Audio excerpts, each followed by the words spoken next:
बदलाव के माने ये सरकार जो होती है, अगर किसी बाप के 5 औलाद है तो सभी औलाद समान है। लेकिन ये सरकार में जातिवाद को लेकर जो है सिर्फ ठाकुरों की राजनीति हुई है।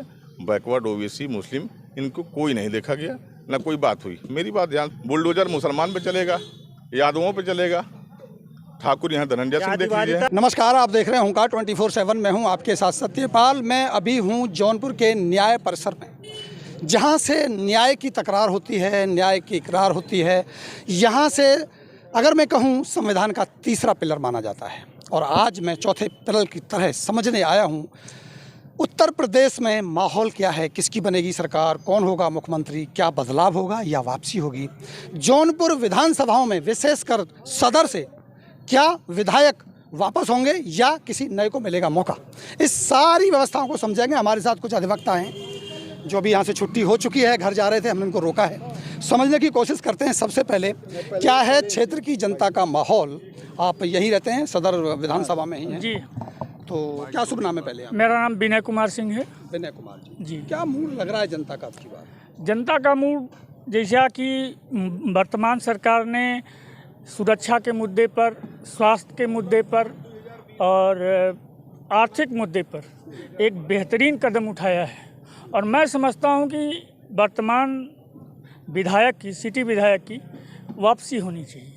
देखिए, आप एडवोकेट हैं जी। मैं आपसे एक सिंपल सा सवाल जानना चाहूँगा। बहुत सारे लोगों से मेरी जब बात हुई तो सुरक्षा को लेकर के आश्वस्त पाए कि हाँ सुरक्षा पे काम हुआ है। मैं समझना ये चाहूँगा कि क्या सरकार ने सुरक्षा को लेकर के कोई नए कानून बनाए, कोई नई व्यवस्थाएं बनाई, या केवल पुराने ही प्रशासन को चुस्त और दुरुस्त किया गया? इन दोनों में बड़ा अंतर है। कोई नया कानून नहीं बनाया गया, लेकिन जो पुराने कानून थे उनको चुस्ती से लागू किया गया।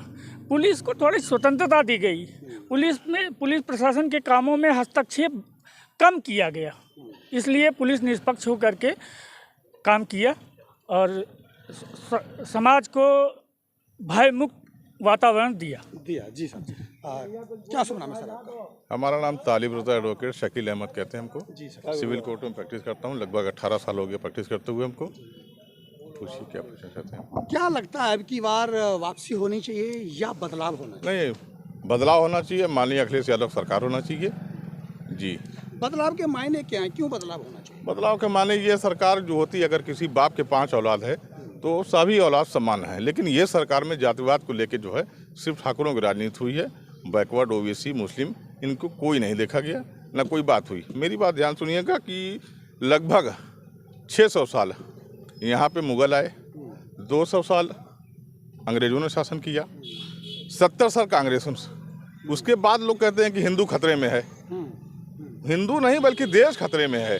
मेरा ये कहना है देश खतरे में है, और देश को मजबूत करना है तो सबका साथ सबका विकास। माननीय अखिलेश यादव जी की सरकार बनने जा रही है प्रदेश में। ऊपर आरोप लगते हैं कि वो गुंडाई बहुत करते हैं। आरोप तो सभी के ऊपर लगते हैं। माननीय योगी जी की सरकार देखिए, यहाँ एक से एक विधायक हैं, यहाँ मंत्री हैं जो भ्रष्ट में लिप्त हैं, उनके ऊपर कोई नहीं। बुलडोजर मुसलमान पे चलेगा, यादवों पे चलेगा, ठाकुर यहाँ धनंजय सिंह देख लीजिए। तो कूट कूट कर भरी हुई है भाजपा सरकार में। हमको ये लगता है कि अखिलेश सरकार को ही आना चाहिए, क्योंकि उनके गवर्नमेंट में विकास का कार्य बहुत तेज़ी से बढ़ता रहता है, और बहुत ही अच्छा फैसला, और सबसे ज़्यादा एजुकेटेड पर्सन है राजनीति में। आप बदलाव होना चाहिए, बदलाव जरूरी है। ऐसा है कि इस बार जो है गोरखनाथ यादव जी हम सोचते हैं कि इस बार पूर्णतः बदलाव होगा। जो पुरानी सरकार है इस समय, वो हमेशा केवल झूठ के अलावा जनता को कुछ नहीं मिला, इसलिए बदलाव पूरी तरह से जनता चाहती है। अब सबसे बड़ा सवाल ये आता है कि अगर हम सदर विधानसभा की बात करें तो सदर विधानसभा में मुस्लिम बाहुल्य माना जाता है, सबसे ज़्यादा वोट है, कहीं ना कहीं वो यहाँ की सीट को निर्धारित करेगा। लेकिन सवाल सबसे बड़ा ये है कि विपक्ष में 3 प्रत्याशी हैं, तीनों मुस्लिम हैं, डाइवर्जन होगा, विभाजन होगा, इसका फ़ायदा सीधा कहीं ना कहीं भारतीय जनता पार्टी को जाएगा। इस पे आप क्या कहना है? जी हाँ, हम इस पर ये कहना चाहते हैं कि जो अब तक की सरकार थी माननीय योगी जी की, और उसमें मंत्री रहे, राज्य मंत्री जो है गिरीश चंद्र यादव ने काफ़ी काम किया सदर विधानसभा के लिए। जहां सड़कें नहीं थी वहां गली में भी वो सड़कें पहुंचा दिए। आरोप और भी लगता है किस चीज़ का? यादव के ऊपर जी, जी, जी। कि जब उन्होंने राजनीति की शुरुआत की जी, जी। तो उनके पास एक बाइक हुआ करती जी, थी, जी, जी, 100। जी, जी, जी। आज उनके पास संपत्ति है, अपार संपत्ति है। कल भी मेरा उनसे प्रश्न पूछा था। जी, जी, मैंने जी। उनसे खुद मैं कल मिला, जी, मैंने जी। उनसे पूछा था जी। कि आपके घर में सारे पद हैं, जी। जबकि कहा जाता है कि वंशवाद की राजनीति होती है, लेकिन आप तो खुद स्वयं वंशवाद के जी, जी, बड़े जी, जी, जी। आका बन गए हैं। इस जी। पे आप क्या कहेंगे? हम इस पे ये कहना चाहते हैं कि जैसे आपने उनसे क्वेश्चन पूछा, उस क्वेश्चन का ठीक है, उन्होंने ऐसा किया, लेकिन हम आपसे एक क्वेश्चन मीडिया के थ्रू हम आप नहीं मेरे क्वेश्चन का जवाब दीजिए नहीं पहले नहीं कि ठीक उनपे है। जो अपार संपत्ति का भंडारण हुआ 5 साल में, जी, जी। वो क्या उनकी सैलरी से हुआ या कहाँ से आया? क्या उन्हें भ्रष्टाचार का दोषी मानते हैं आप? या नहीं मानते भ्रष्टाचारी नहीं दोषी। मानते हैं? जी। कोई 5 साल में अपार धन की प्राप्ति हो जाती है। सैलरी 1,65,000 उन्होंने खुद माना, मेरी सैलरी 1,65,000 है। 1,65,000 से इतना बड़े धन का एम्पायर हो और उस पर भ्रष्टाचार के आरोप ना लगे, आप उस पर क्या? भ्रष्टाचार तो होगा ही, बिना भ्रष्टाचार हुए इतना ज़्यादा संपत्ति होने का कोई सवाल ही नहीं बनता है। सही। क्या लगता है आपको बदलाव होना चाहिए? बदलाव होना चाहिए। वो क्या है?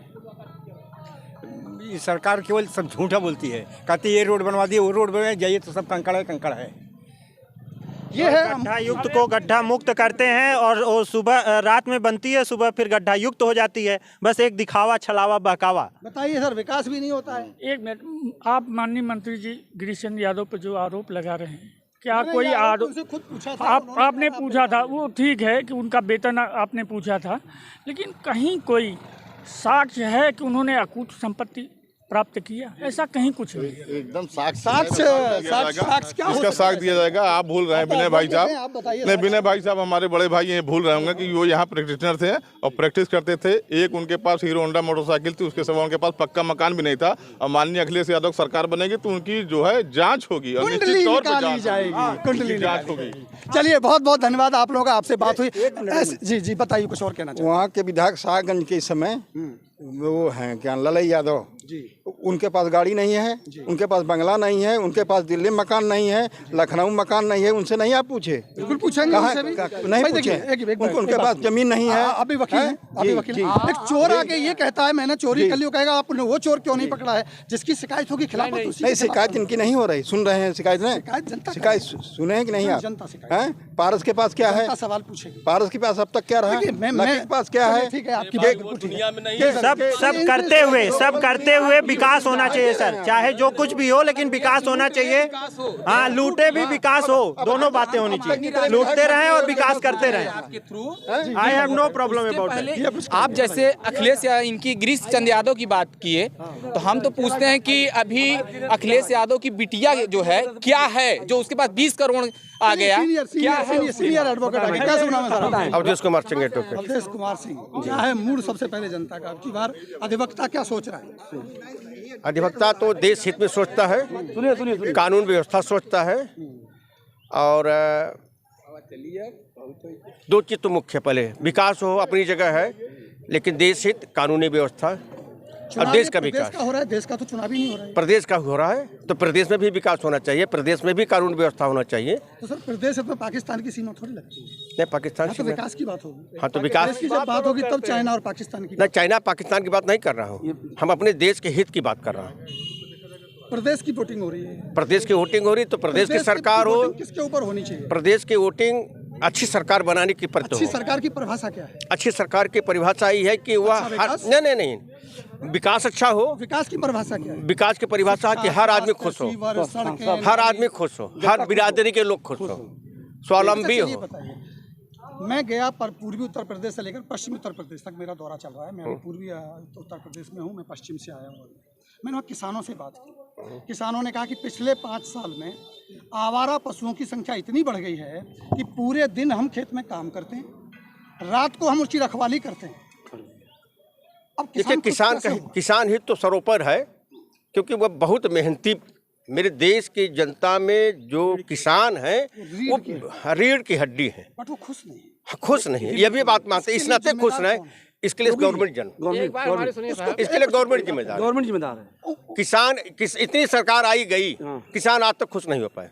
इसके लिए जिम्मेदार किसान है, क्योंकि उनको चूसा जाता है, उनके मेहनत का फल नहीं मिलता है। योगी सरकार को क्या सजेशन देंगे आप? योगी सरकार को देंगे सुझाव कि योगी जी किसान का हित बहुत ख्याल करें, किसान के हित का ही पहला ख्याल करें, अभी मोदी जी ने 2 दिन पहले एक बयान दिया कि हम आवारा पशुओं के गोबर से कुछ करने वाले हैं ताकि किसान उन आवारा पशुओं को वापस बांध लें। क्या इस बात से आवारा पशुओं को तो हम ही जनता लोगों ने छोड़ दिया है, जनता ने छोड़ा है।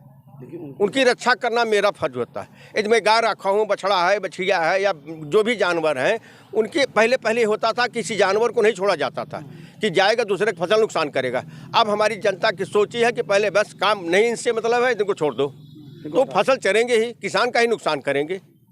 यही होता है। उसमें गवर्नमेंट का दोष नहीं है, गवर्नमेंट का दोष उसमें नहीं है।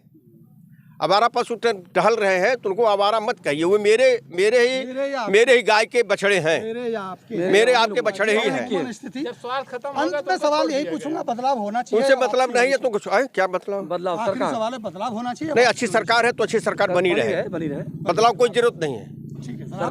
अच्छी सरकार को मजबूत रखे रहिए, उसको बनाए रखे रहिए। यदि आपका काम आपका मतलब अच्छा है, अच्छा मत छोड़िए।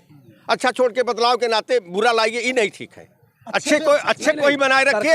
सरकार जो काम कर रही है, जो सरकार है वो सही है और हम ये चाहते हैं कि सरकार बनी रहे। बार बार सरकार बदलना ठीक नहीं है, बार बार सरकार को बदलना ठीक नहीं है। सरकार बनी रहे और सरकार जो काम कर रही है ठीक है, उससे पब्लिक खुश है, जनता खुश है। तो चलिए, कुछ लोगों का अलग अलग मत है सभी के। कोई चाहते हैं कि सरकार बनी रहे, कोई इसका बदलाव चाहते हैं। अब देखना ये होगा कि 10 तारीख को बंद पेटियों में जो किस्मत बंद हो गई है उसमें क्या निकलेगा और अगले 4-5 जो अभी दौर होने हैं उसमें वोटिंग किधर जाएगी। आखिरकार 10 मार्च को इस बात का फैसला होगा कि किसकी बनेगी सरकार, कौन होगा मुख्यमंत्री। लेकिन हम इसी पड़ताल पर आगे बढ़ते रहेंगे, कुछ और लोगों से आपको मिलवाते रहेंगे। तब तक आप जुड़े रहिए ओंकार 24/7 के साथ। मैं आपसे लेता हूँ विदा, नमस्कार।